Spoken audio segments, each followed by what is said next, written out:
Bonjour et bienvenue sur ma chaîne YouTube. J'espère que vous allez bien après les jours de froid. Maintenant, c'est la neige qui a commencé à tomber ici en Allemagne. Donc, du coup, il neigeait pratiquement tous les jours. Et pour les personnes qui vivent dans les maisons comme moi, c'est tout simplement la galère. Parce que tous les matins, il faut se lever, il faut nettoyer la neige qui est devant la maison. Parce qu'effectivement, si une personne en passant devant ta porte a un accident ou tombe et se blesse sur la neige, c'est toi qui es responsable de cela. Donc du coup, il faut nettoyer la neige tous les matins. Et je dois avouer que actuellement, j'envie les personnes qui vivent dans les appartements parce que quand je vivais en appartement, je n'avais pas ce problème-là. Mais bon, le thème de la vidéo aujourd'hui, c'est pas la neige, c'est plutôt la vente aux enchères. Mon expérience que j'ai vécue, la vente aux enchères à laquelle j'ai participé. J'avais déjà fait 2 vidéos où je parlais des points positifs de la vente aux enchères, des points négatifs. Si tu les as ratés, je te mets encore le lien dans la barre de description. Et aujourd'hui, je vais donc te parler de mon expérience personnelle en ce qui concerne la vente aux enchères à laquelle j'ai participé. Et je vais te donner comme ça tout simplement mon idée à la fin, comme je disais, comment en tant que communauté, on peut accéder à ces ventes aux enchères-là. Je te retrouve donc tout de suite après l'intro.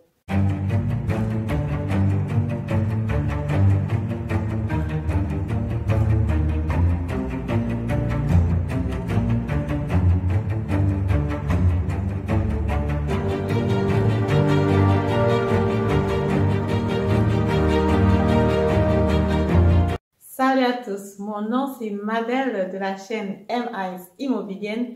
Si j'ai créé cette chaîne, c'est parce que je suis convaincue que l'investissement immobilier, c'est un investissement que toute la diaspora africaine doit faire.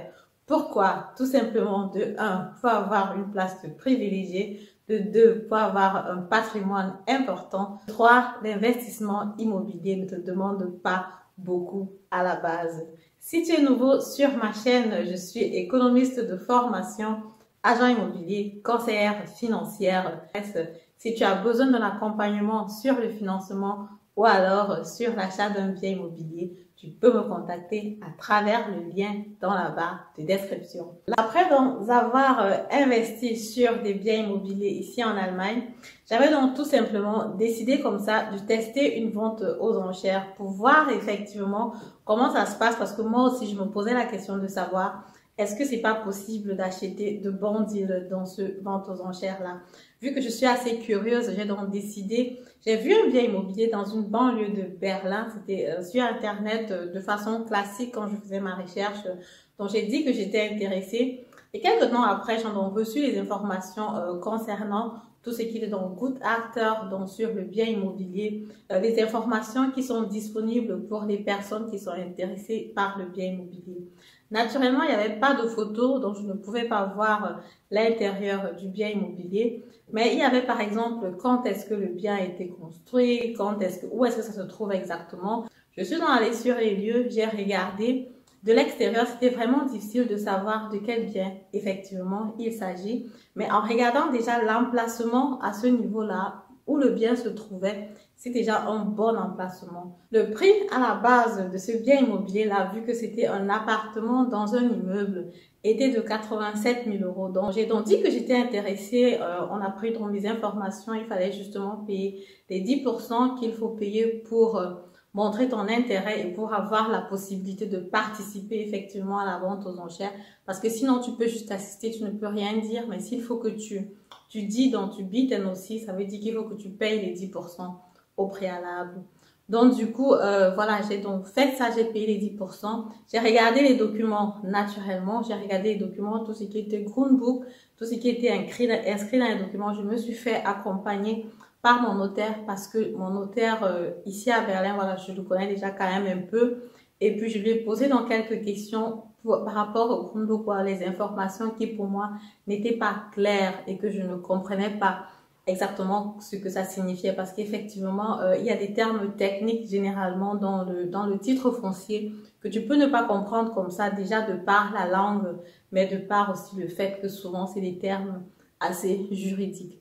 Donc après avoir vérifié le titre foncier et que tout était OK, je me suis dit, OK, bon, je ne perds rien en essayant. Je vais là-bas, je vais à la vente aux enchères. Je sais que mon maximum, le montant maximum que je peux proposer, c'est 100 000. Naturellement, j'avais déjà vérifié aussi à la banque pour savoir si je peux faire un financement de 100 000 euros en ce moment-là. Donc, du coup, c'était OK. Et donc, du coup, je suis allée à la vente aux enchères.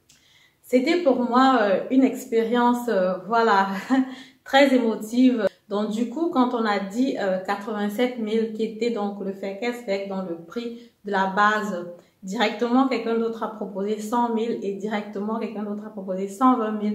Donc, c'est allé vraiment, vraiment très rapidement et finalement, le bien a été vendu à 200 000 euros.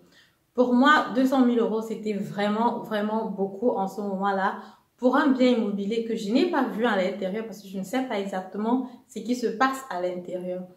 J'ai supposé que peut-être les personnes qui proposaient ces prix-là avaient une idée de comment est-ce que le bien immobilier est à l'intérieur.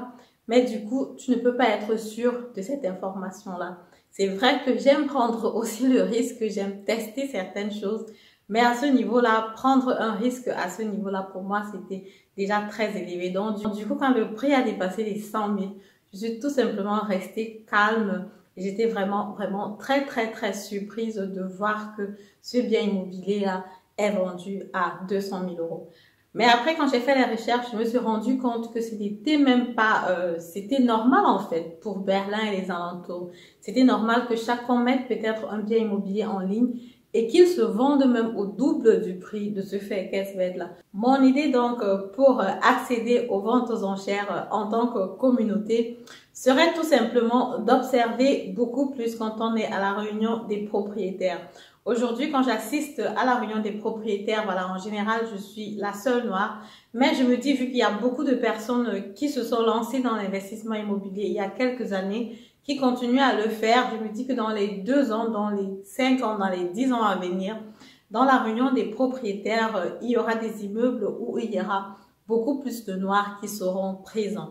Donc, du coup, quand vous serez présent, alors quand on sera présent là-bas, on aura comme ça la possibilité d'avoir beaucoup d'informations sur les autres propriétaires parce qu'effectivement, si un propriétaire ne paye plus ses traites à la banque, c'est que forcément, il ne paye plus le house geld. Le house geld, c'est le montant que tu vas payer pour l'entretien de l'immeuble. Et généralement, c'est généralement une question qu'on discute beaucoup pendant la réunion des propriétaires parce qu'il faut voir exactement à quoi a servi cet argent, ce que cet argent fait dans les caisses, quels sont les prochains travaux qui sont imminents. Et si jamais il y a un propriétaire qui ne paye pas, naturellement, ça va se savoir aussi dans la réunion des propriétaires. Après, si la situation perdure naturellement et que l'appartement doit être mis aux enchères, les autres propriétaires qui sont là, donc les autres personnes comme nous qui sommes présentes là, et si nous avons déjà cette information-là, on peut la passer éventuellement dans la communauté pour dire, OK, on a un propriétaire dans l'immeuble qui est en difficulté, qui va éventuellement vendre son bien immobilier ou alors son bien immobilier va être mis aux enchères.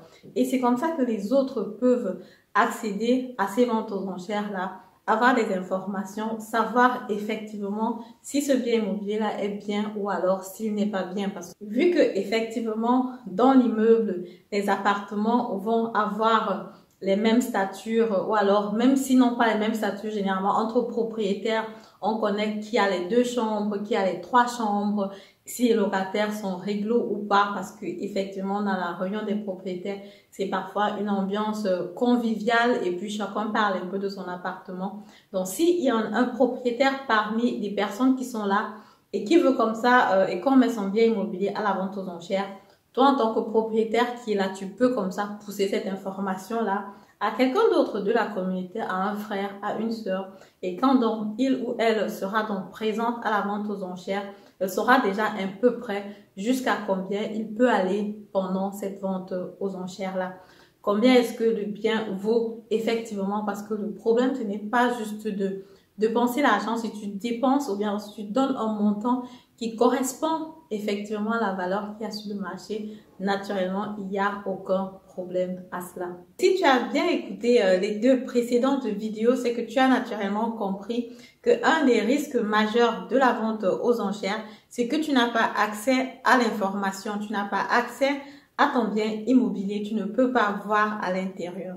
Mais par contre, si ce bien immobilier, cet appartement-là se trouve dans un immeuble où un autre frère de la communauté est déjà propriétaire, il peut éventuellement te pousser quelques informations par rapport à cela. Du coup, le frère de la communauté qui va vouloir acheter ce bien immobilier-là, il aura plus ces informations, il aura comme ça plus de confiance quand il sera en train de proposer donc un prix pendant la vente aux enchères. Parce que justement, l'idée, c'est même si on veut prendre le risque, c'est de prendre un risque qui est calculé, c'est de prendre un risque qui est un peu mesuré. Parce que se lancer comme ça, prendre un risque comme ça à la folie, sans rien savoir, sans avoir d'informations, je trouve que pour des investissements immobiliers qui sont généralement très gros et qui vont durer sur plusieurs années, vaut mieux faire plutôt attention. Voilà, donc si tu trouves que cette idée-là, elle est bonne ou si tu veux la compléter par une autre astuce que j'ai éventuellement oublié ou alors omis d'en parler, à savoir dans les commentaires. Si la vidéo t'a plu, je te prie de me mettre un pouce en haut, de commenter la vidéo, de partager massivement la vidéo et je te dis à lundi prochain pour la prochaine vidéo.